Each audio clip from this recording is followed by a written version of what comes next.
A doutora Fernanda, vocês certamente lembram dela, ela participou de muitos daqueles famosos vídeos diários que o doutor Elias Leite, ex-presidente da Unimed de Fortaleza, fazia ao longo da pandemia. Me segurar aqui porque o Covid foi pesado para mim, mas a doutora Fernanda participava por quê? Porque a doutora Fernanda era, na gestão anterior, a diretora-geral do Hospital Unimed, né? E naquele momento,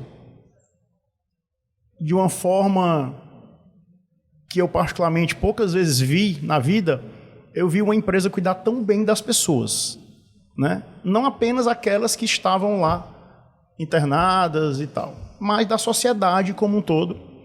E a doutora Fernanda participou disso ativamente como diretora, head do Hospital Unimed na época da pandemia. A doutora Fernanda é a diretora de recursos próprios da Unimed, né, cuja gestão do novo Hospital Unimed Sul está na diretoria dela.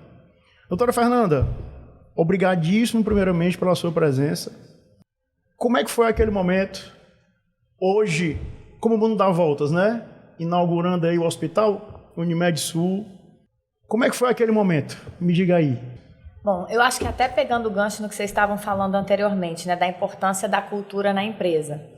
Então, eu acho que a construção da cultura e a gente está com isso muito internalizado nos recursos próprios, no hospital, foi um pouco do diferencial para a gente conseguir realmente passar por essa pandemia da maneira como a gente passou, né? Então, assim, era tudo muito novo. Quando começou, né, a gente foi para os Estados Unidos, era iníciozinho de fevereiro. Ainda estava, ninguém sabia se usava máscara, não sei o quê. Logo depois, o negócio engrenou, né? O nosso primeiro paciente internou lá no hospital dia 19 de março de 2020.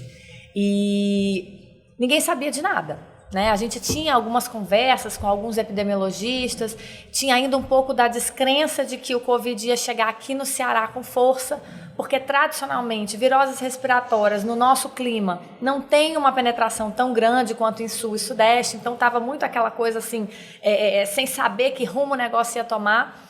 E a gente tava aquelas coisas, né? A gente dizendo é sorte, é Deus, é o destino, é o acaso, ninguém sabe. Mas o fato é que em janeiro daquele ano, a gente, em conversas e, né, gente muito bem relacionado com os epidemiologistas da CESA, da Secretaria de Saúde do município, havia uma expectativa de que a gente tivesse uma grande epidemia de dengue aqui no Ceará, e seria uma dengue principalmente pelo subtipo 2 da doença, que era um subtipo que não circulava há muitos anos aqui no nosso estado e que iria pegar provavelmente idosos e crianças.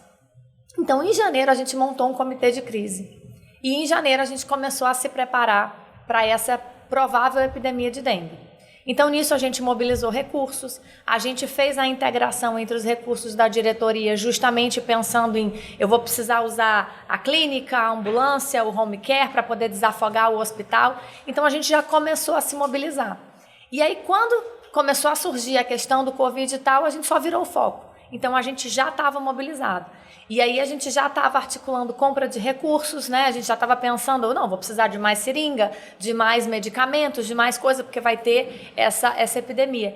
Então, assim, a gente já estava com tudo organizado, a gente só virou o foco e a gente continuou os trabalhos. Então, em fevereiro mesmo, a gente já começou a alugar respirador, a comprar os EPIs, a comprar as coisas.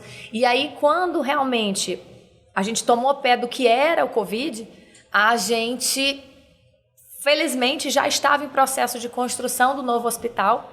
Então, a gente pôde ter a liberdade financeira de fazer aquisição de monitor, de respirador, de cama, de coisas que a gente ia precisar para tratar o Covid, sabendo que a gente não ia estar desperdiçando o dinheiro do nosso cliente, do nosso cooperado, porque depois todos esses recursos iam ser utilizados no novo hospital.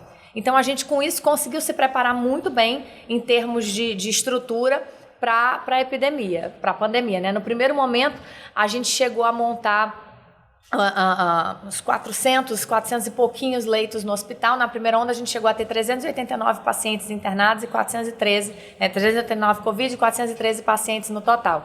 E, assim, de UTI, a gente teve uma folga aí de 7 leitos dos que a gente tinha preparado. Então, assim, a gente chegou na trave nessa primeira onda. E esse primeiro momento ele foi muito tomado pelo medo, né? A gente conversando com dirigentes de outros hospitais, o que as pessoas mais perguntavam para a gente era assim: como vocês fazem para convencer as pessoas a irem para a linha de frente para poder cuidar do paciente Covid? Porque as notícias que a gente tinha nesse momento era que o profissional de saúde era o que mais morria, né? Na Itália, na China, a gente tinha muitas mortes em profissionais de saúde. E como a gente vinha trabalhando essa questão da cultura já há muito tempo na Unimed Fortaleza, especificamente no hospital, desde o ano anterior, então a gente estava trabalhando muito qual era o nosso propósito, porque a gente sabe que muitas vezes no dia a dia a gente esquece um pouquinho do propósito, a gente está mais cansado. Então a gente passou o ano de 2019 inteiro trabalhando qual era o propósito do hospital, trabalhando com gestores e depois descendo até todos os colaboradores. E aí, quando veio a pandemia, a gente falou, bom, então o primeiro paciente, agora, como é que a gente faz? Aí ele vai internar nessa determinada unidade. Então a gente foi lá na unidade, chegou para as pessoas e falou, ó, vai ser aqui. Porque essa unidade tem as questões estruturais e tal, vai ser aqui a primeira unidade. E ninguém fugiu. Eles só falaram assim, como é que a gente se veste? Como é que vai ser? E aí a gente fez treinamento com todos os colaboradores e a mesma coisa aconteceu com a primeira médica, porque precisava de um primeiro médico para atender o primeiro paciente.